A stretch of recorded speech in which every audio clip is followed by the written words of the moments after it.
हकलाने और तुतलाने को दूर करने का तरीका। नमस्कार दोस्तों, आपका स्वागत है रोगानुसार में एक और इम्पोर्टेंट वीडियो के साथ।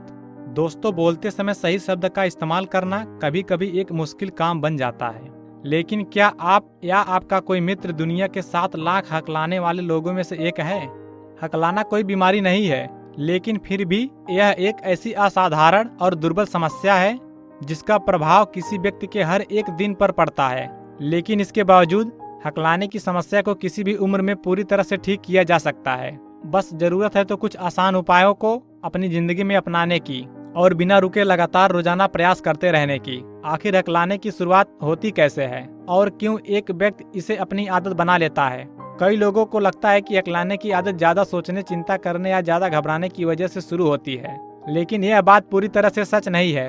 हकलाने की शुरुआत ज्यादातर 2 से 5 साल की उम्र के बीच में होती है। दरअसल हकलाहट को ठीक करना और समझना मुश्किल इसलिए बन जाता है क्योंकि जिस उम्र में इसकी शुरुआत होती है उस उम्र में हम बोलना या बात करना सीख रहे होते हैं। ऐसे में थोड़ा बहुत अटकना या हकलाना सामान्य भी माना जाता है। लगभग 20% बच्चों की शुरुआती उम्र में हकलाहट जैसे संकेत दिखाई देते हैं, जो कि बाद में 5 से 6 साल की उम्र होने तक 75% तक ठीक हो जाते हैं।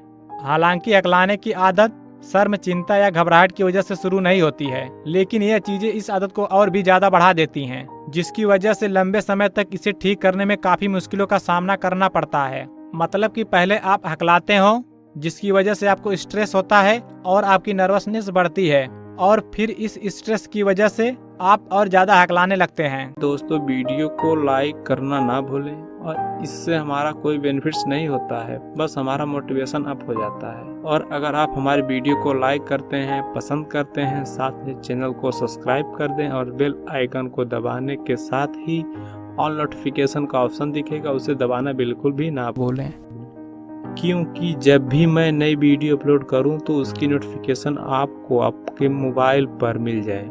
इसके लिए ऑल नोटिफिकेशन जरूर सेलेक्ट करें, जिससे कि स्ट्रेस और ज्यादा बढ़ जाता है। इस तरह से यह एक साइकिल की तरह चलता ही रहता है। स्टडी से पता चला है कि जिन लोगों के हकलाने की आदत होती है उन लोगों के दिमाग के कुछ हिस्सों में ब्लड फ्लो, मतलब कि खून का संचार दूसरे लोगों के मुकाबले थोड़ा अलग होता है। जब कोई इंसान भाषण या स्पीच देता है तो उसके हाथ में एक कागज का टुकड़ा होता है जिसे पढ़कर वह सारी बातें बोल रहा होता है। ठीक इसी तरह जब हम अपनी रोजाना की जिंदगी में लोगों से बात करते हैं तो किसी के द्वारा पूछे गए सवाल का सिग्नल हमारे कान के जरिए हमारे दिमाग तक पहुंचता है। दिमाग में जाने के बाद यह सिग्नल दिमाग के वर्णिक एरिया में पहुंचता है, जहां पर उस सवाल के जवाब को किस तरह और किन शब्दों में बोलना है, इस चीज का निर्माण होता है। शब्दों वाक्यों का निर्माण होने के बाद यह सिग्नल दिमाग के अगले हिस्से में मौजूद ब्रोकस एरिया में जाता है। ब्रोकस एरिया वह जगह है जहाँ पर तैयार वाक्य को पढ़ा जाता है और हमारे मुंह में आवाज के जरिए बाहर निकाल दिया जाता है। जिन लोगों की हकलाने की आदत होती है उनके दिमाग में वर्णिक एरिया में वाक्य तो बन जाता है, लेकिन ब्रोकस एरिया द्वारा उस वाक्य को बोलने की प्रक्रिया में समस्या पैदा होने लगती है। इसलिए जो लोग हकलाते हैं उन्हें अपने मन में पता होता है कि उन्हें क्या बोलना है, लेकिन बोलते समय अटकने लगते हैं। और जब ऐसे में घबराहट, हिचकिचाहट की फीलिंग दिमाग में पैदा होने लगती है तो वह इस कमजोरी को और ज्यादा बढ़ा देती है। इसमें बुरी बात यह है कि हमारे समाज में ज्यादातर लोग अक्सर हकलाने वाले लोगों को थोड़ा बेवकूफ समझते हैं। वो अभी सिर्फ इस वजह से क्योंकि वो अपनी बात को ठीक तरह से बोल नहीं पाते, लेकिन असलियत में हकलाने वाले लोगों की बुद्धि, इंटेलिजेंस और ज्ञान दूसरे लोगों की तरह ही होता है।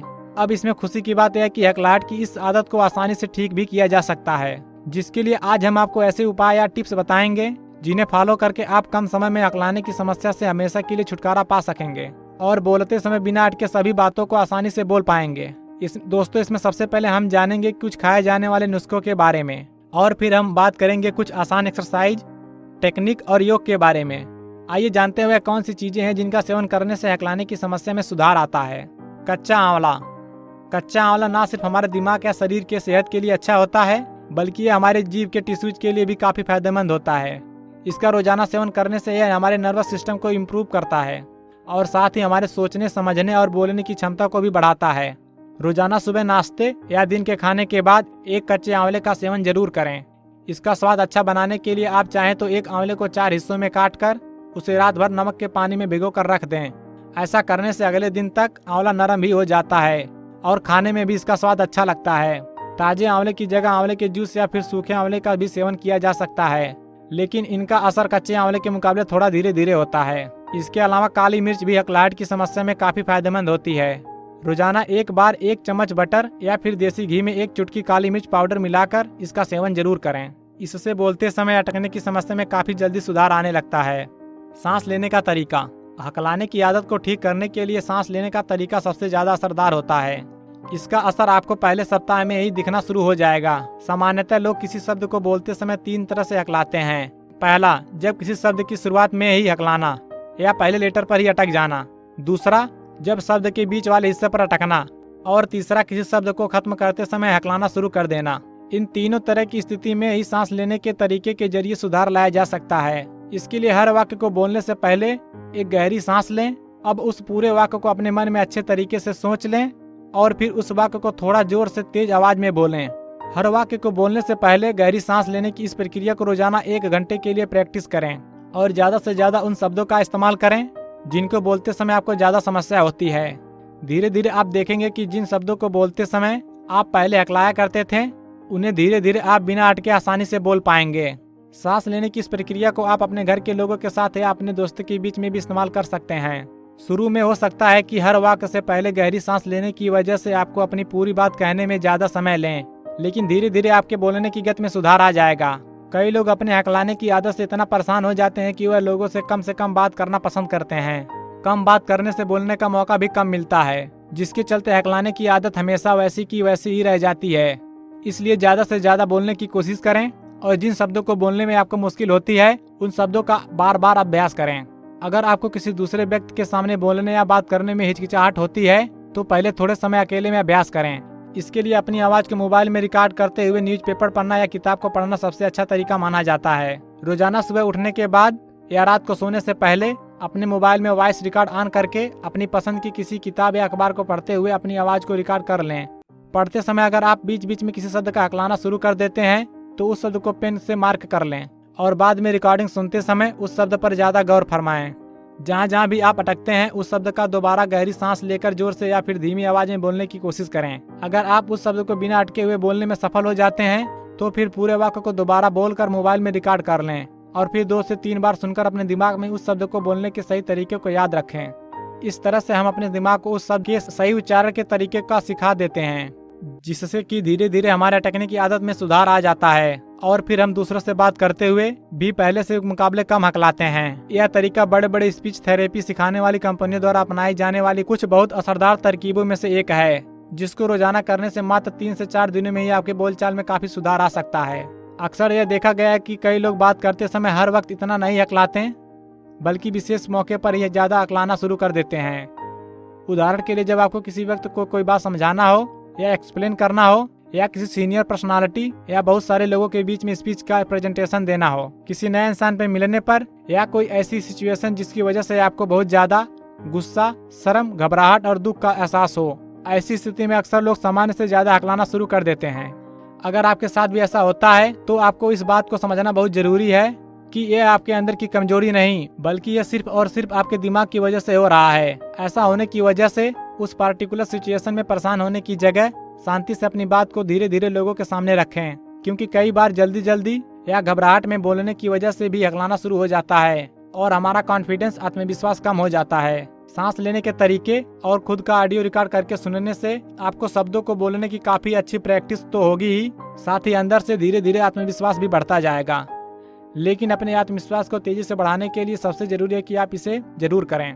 ध्यान और योग। बोलने की प्रक्रिया सिर्फ हमारे मुंह का काम नहीं होता, बल्कि इसमें 90% हमारे दिमाग का काम होता है। ऐसे में दिमाग से जुड़ी किसी भी तरह की कमजोरी को दूर करने के लिए केवल योग और मेडिटेशन से ही सबसे ज्यादा असरकारक है और सबसे ज्यादा जल्दी असर दिखता है।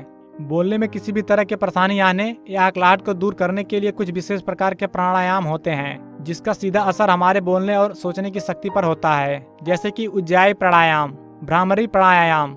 दोनों ही प्राणायाम खासकर हकलाने की समस्या में सबसे ज्यादा फायदेमंद होते हैं। अगर आप रोजाना इसमें से कोई एक प्राणायाम करते हैं तो आपको शुरुआत के मात्र 10 दिनों में ही कमाल का फर्क नजर आएगा। इसकी सबसे खास बात यह है कि इन्हें करना भी बहुत आसान है। दोस्तों, हकलाना कोई बीमारी नहीं है जिसे दवाई खाकर ठीक कर लिया जाए।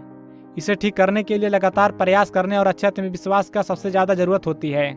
जिन लोगों में आत्मविश्वास मतलब कि कॉन्फिडेंस की कमी होती है, वो लोग तो वैसे भी बोलते समय अटकने लगते हैं। और अगर आपकी पहले से हकलाने की आदत है तो आपका डर आपकी हिचकिचाहट को और आपकी घबराहट की वजह से यह आदत और भी अधिक बढ़ सकती है। लोगों के हंसने, मजाक उड़ाने या नकल करने पर कभी भी ध्यान ना दें और हो सके तो खुद भी दूसरे के साथ मिलकर अपने ऊपर ही कभी कभी हंस लिया करें, क्योंकि लोगों का काम तो सोचने का ही होता है। इसलिए ज्यादातर लोग खुद अपने आप पर ध्यान देने की बजाय दूसरे लोगों को ज्यादा नोटिस करते हैं।